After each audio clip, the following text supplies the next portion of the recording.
Okay. So, sorry. All right. Now you can sit. Then you push this way. All right. Then this way. Okay. All right, so this is the configuration I was talking about. This is what we call the butterfly configuration, all right? So I've pulled my subject away from the background, and equally, I have to maintain the same position of the light as it was before when she was further back. All right, so you notice that this is way much forward or way much ahead of our subject because you want more light to hit not just her face, but also to concentrate over here without the reflector. That's the key word, without the reflector. And we are going to introduce the reflector so we see if the latter works better than the former. So let's start. Okay, so let me check. Okay, so Tia, get your ready here. All right, now focus. Okay, 3, 2, 1. Look at me. So you notice that in these pictures, even though there's no reflector introduced in the set, we still have a lot of soft shadows in the areas that they were so much before when we had the light right on top of our model. So even without a reflector, we can still see that our images are quite usable, and we can see each and every feature, and it actually facilitates the beauty of the images.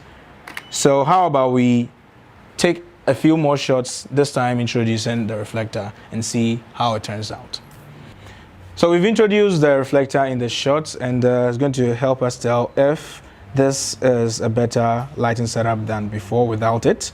So Tia, can you lift your face up a little bit more? Just like so.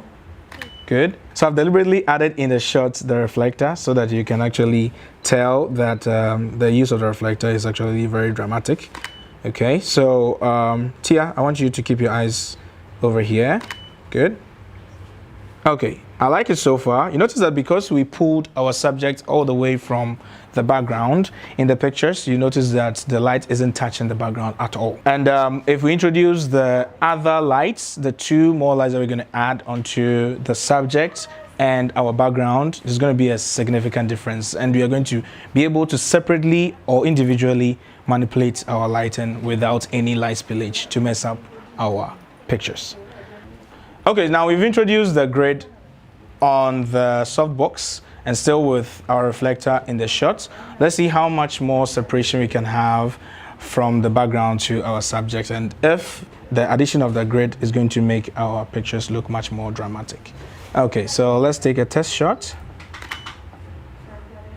And yes, I already love how it looks because there's not too much spillage, and our reflector is doing a great job by equating the lighting back into the shadowy areas. So I'm gonna this time actually close in to our subject, focus right in the face, and I'll take the image. Okay, I want you to lift up your face. Good. 3, 2, 1, ready. Open your eyes wider, a little bit more. Look right here. Good. 3, 2, 1. Good. So Ben, because I have the grid right in front of my softbox, I'm gonna have to have my reflector from this side so I can throw more light across her entire body and not just under the chin. Okay, so how about we place it down here on her knee, because I'm not gonna frame that part in addition to the shot. So I think this should do the work. Okay, 3, 2, 1. Good.